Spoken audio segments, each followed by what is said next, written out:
ECW coming at you live. I believe this is the last show from the Hammerstein Ballroom that at least the WWE ECW brand puts on.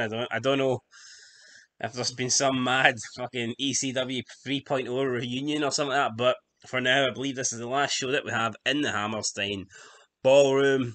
And you can just tell the difference. You go from the WWE crowds to these crowds, and they're pretty pretty insane to say the least. So we kick off this show with a Extreme Rules tag team match between the Sandman and Tommy Dreamer. I was pissed off. They were showing highlights the previous week during the Sandman's entrance, and that's just unacceptable. That's what we're here for, guys. I wanted to see Sandman's entrance come through the crowd, but he drank a few beers and he made sure he was busted open before he even got anywhere near the ring. So he did his job in that extent. Tommy Dreamer comes down, taking on the team of Tess, Mike Knox with Kelly. It looks as if they're going to do a tag team match, and they're like, fuck it, we're not going to tag in and out here. So it's an Extreme Rules match, tornado tag. And good match, good opening match. I wish it could have been longer. Hell, I'd have took the whole fucking 15 minutes for the main event and added it to this, but I'd have made this the main event. But Blade Job City, Tommy Dreamer. Tommy Dreamer, blood, absolute pouring face heat. Due to, I think it was supposed to be from a cane shot, I don't know, but Tess wiping it all over his steroided body. And he needed a lot of blood to cover all those steroids, but there was plenty there. Plenty to go. Sandman batters Mike Knox with double canes to the back. Tommy Dreamer takes down Tess. They start spanking Kelly, and he's got blood all over his hands, so she's got like blood all over her ass. And then there's a barbed wire. The fans were chanting for tables. Dreamer and Sandman gave them something better than a table. They gave them the barbed wire plank of wood or plank of board, whatever, blue. I don't know. Fucking. I've got this as an action figure. The board with the barbed wire. So that's great. But before Tommy Dreamer can put Test through it, you've got Paul Heyman comes out with his henchman. The Bashams. Yeah, I believe it's the fuck knows who it is. I don't really care. They look a bit tall though to be the Bashams. Yeah, I mean, fuck knows. Fuck cares.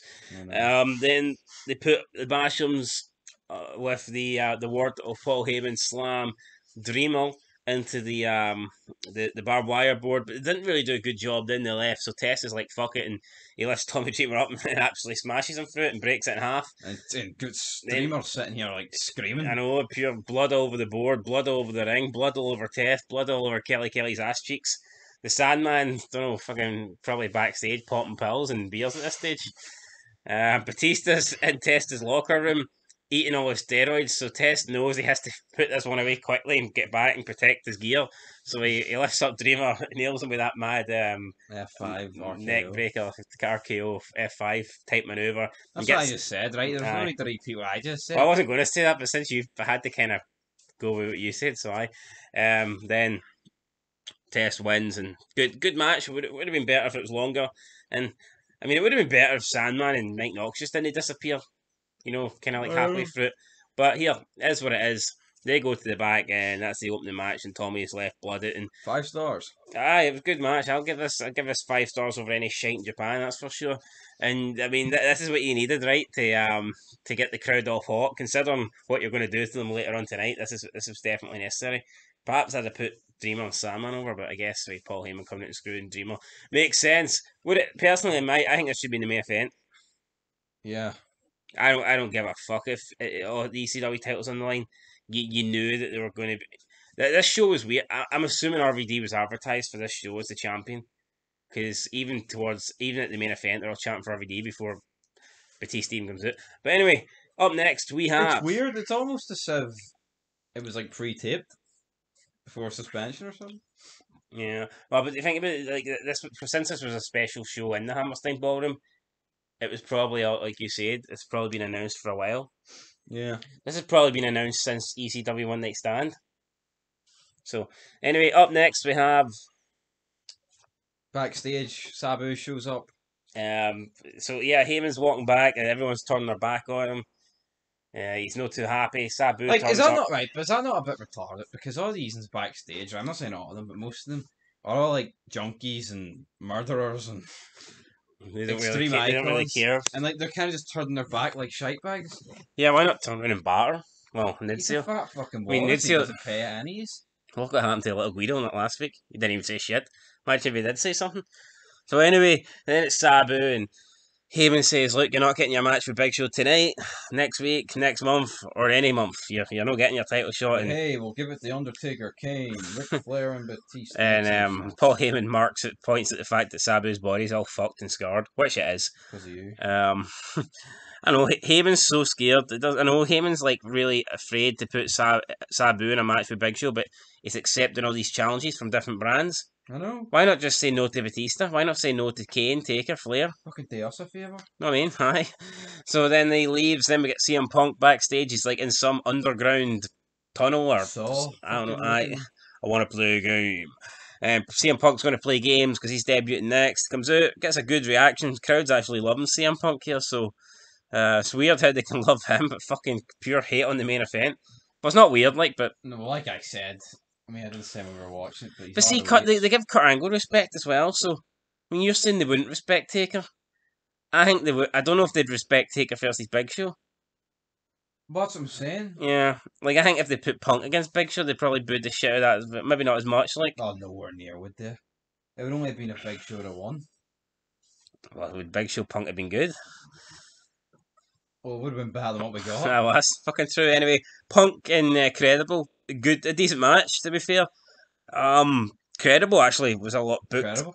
Yeah, he was booked Credible. He actually had more offense in the match than Punk, so maybe that's what they were going for, rather than Punk win in 2 minutes, which really doesn't do much for you. Maybe they wanted him to have like a pretty competitive match. Yep. So he wins, gets his signature moves in, gets the win, celebrates, all that good stuff. And then up next we have Kevin Thorne and Ariel in some weird, probably the opposite side of the tunnel that CM Punk was in. That's what it looked like to me. And Ariel's saying for hundreds of years they've been looked down upon. So I don't know if they mean them, literally them, or they mean people like them. Vampires live for hundreds of years. And then Kevin Thorne appears, and he probably, he couldn't have said anything that special because I can't remember really what he said, but it wasn't bad. It was alright. But no, what I find weird, it's like, seeing like this era, they're kind of trying to bring back like supernatural gimmicks. Yeah. Well, here, we're in 2002, start 2002. There's nothing really like that. Yeah. So like, I think he basically says he's going to make ECW his And home. he speaks again, and I don't really like him speaking. So. Yeah, it'd be better if he didn't speak. But next up, we have Kurt Angle. With the Brooklyn Brawlers in the ring, and he's saying that he's too extreme for Raw, he's too hardcore for SmackDown. See, the Brooklyn Brawlers saying shit that I could quote him word for word. Kevin Thorne, I don't know what you said, mate, so improve. We need an improvement. Anyway. What's the Big Show's future? Well, for fuck's sake. That made no sense. And then he's saying he's going to be the next ECW World Champion. I wish he was, but unfortunately, I think we're stuck with Big Show for another 5 months. And then it's Kurt Angle comes out, gets into I wouldn't really call it a match. It was more like a fucking beatdown headbutt. Not as good as the headbutt to Samoa Joe, but anyway, sticks him in the ankle lock. Brooklyn Brawler taps out. Kurt Angle, celebrates. Crowd are going pretty alright. Good reaction for Angle. They gave even the Brooklyn Brawlers, even when he was saying all this shit, he's too extreme. It's not like they're booing the building. I mean, it's not. See, when he was saying he's hardcore and extreme, they're like kind of half agreeing with him. So Kurt Angle next week. Kurt Angle last ever match on ECW. You think if you combine it, it's probably like last ever match in WWE for like over a decade.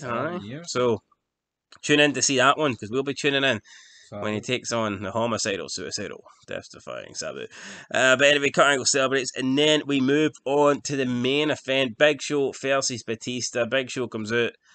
Crowd aren't too happy. They're chanting RVD. Now this makes me feel like they were expecting RVD.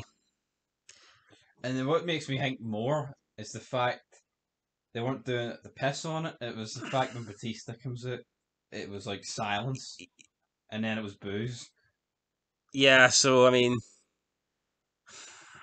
I'm trying. They didn't announce. Like they don't have a Titantron. See, they didn't announce Big Show versus Batista until this show. Yeah, so it's not like It's not like they said on the previous week of SmackDown or next week at Hammerstein Ballroom. So it could quite possibly have been announced And there was RVD signs in the crowd as well. I know. But There there was a Batista sign as well. Was there a Batista sign? I noticed it. Or maybe it was a plant, I don't know. Oh, could have been a plant. But anyway, That would look so Batista comes out and everyone's chanting RVD, and Batista comes out and all. Then you get it's Boo City. Batista's caught. Some guy tries to, I don't know, slabber to Batista. Batista turns round and the wee guy absolutely bricks it. Bottles it, man. Yeah, Batista gets in the ring. The crowd. There's so many chants throughout this match. It's the only thing really that made this match semi-entertaining. There was change the channel. You both suck. What else was it? You can't wrestle. You fucking suck. I mean, loads of shit. There's loads of good chants, but this has to be, considering this was a world title, this has to be probably, if you take away the crowd, this would easily be the worst match I've ever seen. And Big Show takes it bad and feeds he does exactly what they want him to do. But it was like a 12-minute match, and Big Show legit spent fucking 3 minutes standing outside the ring. Big Show's arse collapsed. And yeah, I'd expect that more from Batista. Be honest, but Big Show Big Show could probably say, "Oh, I was in character," but it seemed like he fucking took it back. Why would that? Why would it doesn't make sense for his character to get all bitchy like that? And he's supposed to be this 507-pound monster. I know. Yeah, he's going to get on. He's going to get on the mic and tell the fans to kiss his ass. Like, fuck RVD and all this shit. That doesn't make any sense. Kane wouldn't do that, would he? No. And he's a monster, and Big Show's a big whiny bitch. When he then grabs the belt. When he say it to his face, Batista ducks, hits a move, pins Batista, kicks out, then hits him with the belt with no reaction. one of the worst finishes you'll ever see. Hits a signature move, Batista kicks out, and Big Show's like, I've had enough of this match. And hits Batista with the belt, gets the DQ. The crowd were kind of booing, but at the same time, they're probably happy it's over. And then Sabu comes out, gets a massive round of applause. Crowd are going mental. A few moves with the chair. Doesn't really connect with the chair. No, and crashes through the table. Big Show's left eye side kick to the Big Show's head chair didn't really connect, but I think Sabu kicks the chair, but the chair doesn't really hit Big Show. Big Show just falls off. It just summed up this fucking match. Sabu kicks the chair, but the chair doesn't even connect with Big Show, but Big Show has to kind of sell it anyway. Crashes through the table, and then Sabu does his taunts. How many times do you think Sabu probably taunted more in the couple of minutes he was out than there was actual moves in the Big Show Batista match? I know. And at least when Sabu came out, it was interesting. But Sabu coming out and delivering a couple of chair shots doesn't make this main event good. But overall, I'd say it has to be. It was one of the best ECW shows so far. I don't think you'll get a show with a contrasting of how good it was, because it was that bad. I'm not saying this was 10 out of 10 to start, but that match was that bad, man. If the main event, not even if the main event, I could have given this like a 7-8, but it's hard. It's hard with the main event. But what the original tag match was good. The Extreme Rules tag match, the kickoff show was good. CM Punk's debut was great. Good moment. Seeing Kurt Angle return was good. It's cool to see Brooklyn Brawl as well. Fuck, I'm not going to shit on it. You know what? I'm going to give it. Considering I like the ending with Sabu and the fact that the crowd shit all over the match, I found that entertaining. I'm going to give it a 7 out of 10. I would have gave it a lot higher, but the main event was dreadful. But I don't feel like I feel it would be harsh to give the show a 4 or a 3 just because the main event. Because even though the main event was pish, I felt like the crowd saved the main event in a way. So I'm getting. You also got to factor in with the people they had. But I mean, a great job.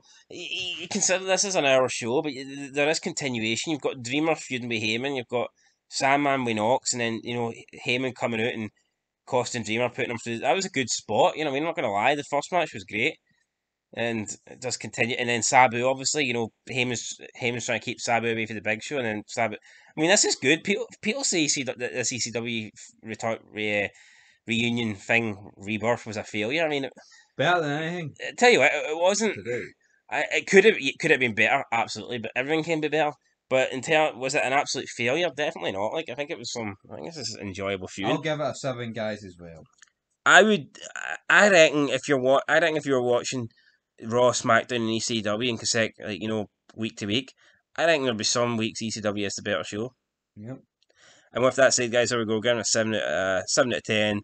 What's going to happen next week? Like I said, we've got Sabu versus Kurt Angle. We've got Kevin Thorne in action. And I believe we might even see CM Punk in another match. Hopefully, we don't see the fucking Big Show. And yeah, that's pretty much it. Until next time. Peace.